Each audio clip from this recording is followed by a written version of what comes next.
So, since the founding of BDS, dozens of local authorities across Ireland, Norway, Spain, Sweden, France, the UK, Italy, Belgium, Australia, among others, have passed resolutions that support BDS or that pledge not to deal with specific companies targeted by the BDS movement. And since the start of Israel's Gaza genocide in 2023, even more municipalities have passed resolutions to divest from Israel or to end complicity in some way. These decisions are potent examples of putting solidarity into action. Local governments, bodies such as municipal and regional councils, do play a key role in our political systems. They often have relationships with companies and institutions that help Israel to oppress, kill, and displace Palestinians. So campaigning for local governments to take action to end complicity is a vital way to build meaningful solidarity that reflects community values. But how do we build a campaign targeting LGPS and get them to commit to divest and end business with complicit companies?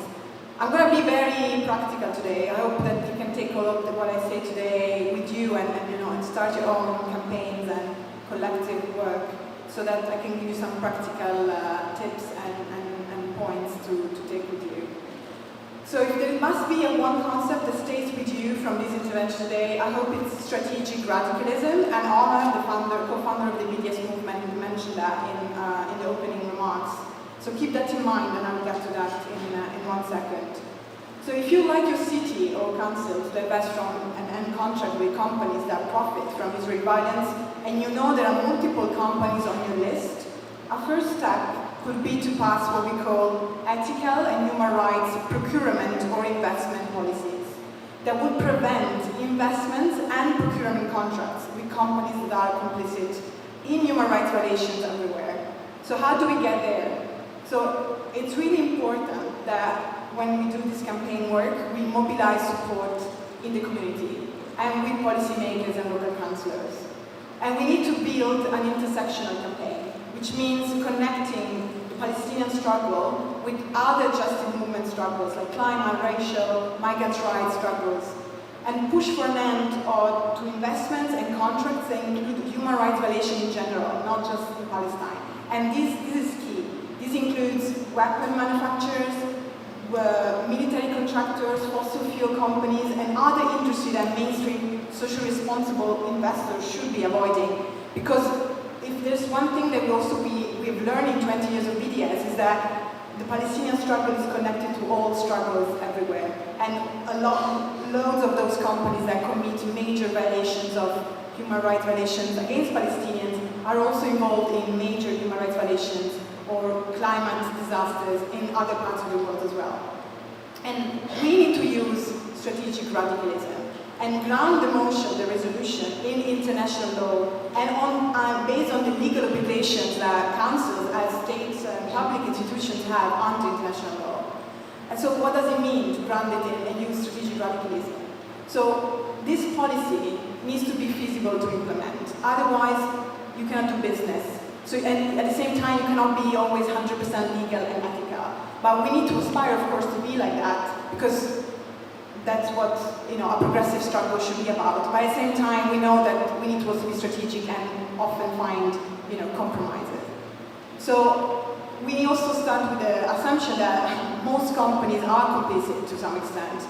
But at the same time, we cannot be unstrategic, and those city councils cannot make their city fail. They still need to deliver services, they need still to manage pensions and investments and so on. So if we want to be strategic and incremental, we must first go after the worst companies, the ones that knowingly, persistently, and over a long period of time have been involved in grave violations, atrocities, war crimes, crimes against humanity, genocide.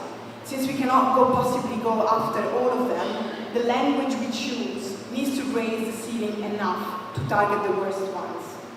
And also this approach, also grounded in international law and human rights, is what keeps our partners, including local councillors that take a stance, safe.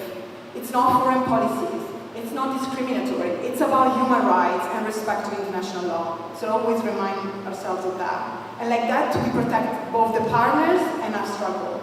And we would never ask like that to them to do anything that would destroy their work, their position, and their commitment to the struggle.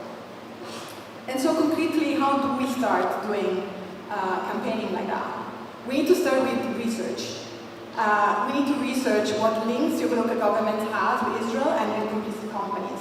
And thanks to the amazing work of many organizations, we have resources like databases and websites like Who Profits and the Quakers AFSC Investigate website that provide detailed information about companies involved in both illegal occupation, but also that have been involved in arming Israel's genocide against Palestinians.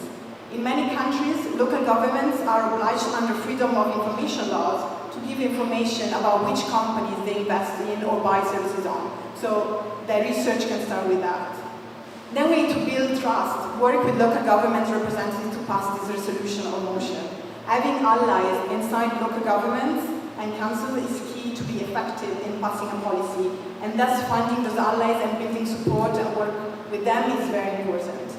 And then, parallel to that, we need to build support in the community, as I mentioned before. Before you bring a resolution to the vote, it's essential that you meet and build support among local community groups, diverse justice movements, trade unions, residents of the community, faith groups for your proposal. You can do an open letter signed by this organization and members of the public, collect signatures for a petition, so you can also show to your local government that there is a broad community support for your resolution. And having a large number of supporters will project also people power. That is the basic of the theory of change of the BDS movement. Political power that every politician understands, especially during election time. And how to also raise awareness and build that support. You can organize educational events for elected officials in your local government. A town hall event, a workshop, they can be great ways to educate elected officials, local media, the broader community about the Palestinian struggle for freedom, justice, and equality, and the importance of BDS initiatives by local governments. And then last but not least, you need to monitor and follow up. Because the motion, the resolutions are only the first step, but what we want to get to is actually implementation of the policy that will end up excluding all these complicit companies and institutions from the investment scheme or the procurement. And while these were the concrete steps that I wanted to give you for any group or community that want to work on them, let's also not forget that already several municipalities and councils across Europe and the world have passed such important resolutions. And here I just want to mention some milestones from Europe today. 14 cities across different regions in Belgium passed motions to end their complicity and contracts and investment in complicit companies. The capital city of Norway, Oslo, have passed a resolution banning Israeli settlement goods and services from public procurement. The city of Barcelona in Catalonia was the first city to cut ties with Israel, including ending its twinning agreement with the city of Tel Aviv, and subsequently adopting also procurement guidelines. City council across prominent regions in Italy, like Puglia, Campania, Tuscany, and Emilia-Romagna, passed also ethical procurement policies. In the north and the south of Ireland, 7 municipalities have adopted motions to end complicity. 13 councils, I had to update this because I didn't know about Kingston. 13 city councils in the UK passed resolution to divest any complicity with weapon manufacturers and other complicit companies. And ahead of local elections, we know that BDS activists, civil society, and local communities in Denmark and Finland, for instance, have announced plans to push their municipalities to pledge to adopt ethical and investment policies. And thanks to this massive work of pressuring companies, several multinational like Veolia and G4S have ended their participation in Israeli crimes after losing contracts and facing pressure, mainly from local governmental bodies worldwide. This is to say and conclude that the work done by BDS partners and allies in each and every local and regional councils and community to pass what we call ethical and investment policies is one of the most strategic and important campaigns for long-lasting policy change. I invite you all to check these important milestones as well as the resources on the BDS movement website and join our BDS partner PSC to carry out this vital work in your own municipality. Thank you so much.